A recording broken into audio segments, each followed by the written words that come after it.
Hamas के हमले के बाद 7 अक्टूबर को गजा पर इजराइल के जवाबी हमलों की शुरुआत के बाद से ही सशस्त्र संगठन हूती ने इजराइल की ओर कई मिसाइल और ड्रोन छोड़े हैं। वहीं नवंबर में हूती ने लाल सागर में एक मालवाहक जहाज को हाईजैक किया था। इस जहाज के मालिक का संबंध इजराइल से हो सकता है। पिछले 2 महीनों में हूती ने यहां रॉकेट और ड्रोन से कई व्यापारिक जहाज़ों को निशाना बनाया है। वहीं यमन के बड़े हिस्से पर नियंत्रण रखने वाली हूती ने लाल सागर से होकर इजराइल जाने वाले सभी जहाज़ों को निशाना बनाने की चेतावनी दी है।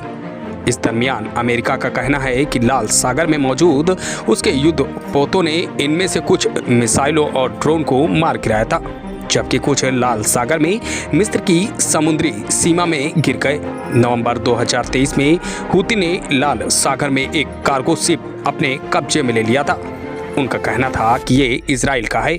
वे इसे यमन के तट पर इस जगह पर ले गए थे। इजराइल का कहना है कि ना तो ये जहाज इजराइल का था और ना ही इसके क्रू का कोई सदस्य इजराइल था। फिलहाल जिस तरीके से अपुष्ट रिपोर्टें बताती हैं कि इस जहाज का मालिक एक इजराइल नागरिक हो सकता है। 3 दिसंबर के बाद से हूती ने लाल सागर में कई सारे व्यापारिक जहाज़ों को निशाना बनाया है। इसके लिए उन्होंने यमन के तट पर अपने नियंत्रण वाले इलाके से ड्रोन और बैलिस्टिक मिसाइलों का इस्तेमाल किया है। अमेरिका, ब्रिटेन और फ्रांसीसी युद्धपोतों ने हवा से मार करने वाले ऐसे कई हथियारों को मार गिराया। फिर भी बहुत से जहाज इनकी चपेट में आ गए। दुनिया की सबसे बड़ी मालवाहक कंपनी मेडिटेरेनियन शिपिंग कंपनी ने कहा है कि वह अपने जहाज़ों को लाल सागर से हटा रही है। फ्रांसीसी कंपनियों CMA CDM, डेनमार्क की कंपनी मेसार्क, जर्मन कंपनी हैपेंग लॉयड और तेल कंपनी BP ने भी ऐसा ही फैसला लिया है। मध्य पूर्व में अमेरिका की सैन्य गतिविधियों की देखरेख करने वाले सेटकॉम ने कहा है कि ये हमले भले ही यमन से हूती ने किए हो, लेकिन ये पूरी तरह ईरान ने करवाए हैं। वहीं अमेरिका ने एक नौसैनिक टास्क फोर्स बनाने का प्रस्ताव रखा है ताकि व्यापारिक जहाज़ों को हूती विद्रोहियों से हमलों से बचाया जा सके। अप्रैल 2022 में अब्दुर्रब्बुह मंसूर हादी ने प्रेसिडेंशियल लीडरशिप काउंसिल को अपनी शक्तियां सौंपी हैं।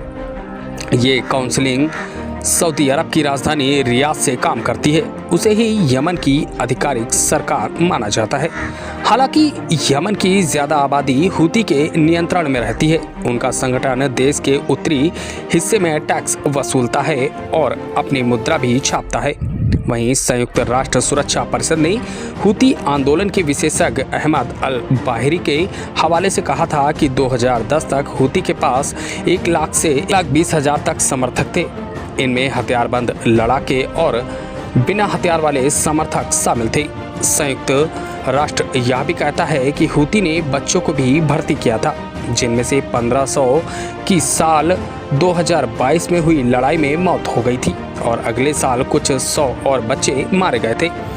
हूती लाल सागर के एक बड़ी तटीय इलाके पर नियंत्रण रखते हैं। यहीं से वे जहाज़ों को निशाना बना रहे हैं। यूरोपियन इंस्टीट्यूट ऑफ पीस के एक विशेषज्ञ हिशाम अल ओमैसी कहते हैं कि इस हमले से उन्हें सऊदी अरब के साथ जारी शांति वार्ता में अपना पलड़ा भारी करने में मदद मिली है। वे कहते हैं ये दिखाकर कि वे बाब अल मंदब यानी कि लाल सागर के पतले से समुद्री रास्ते को बंद कर सकते हैं। उन्होंने सऊदी अरब पर रियायतें देने का दबाव बढ़ा दिया है।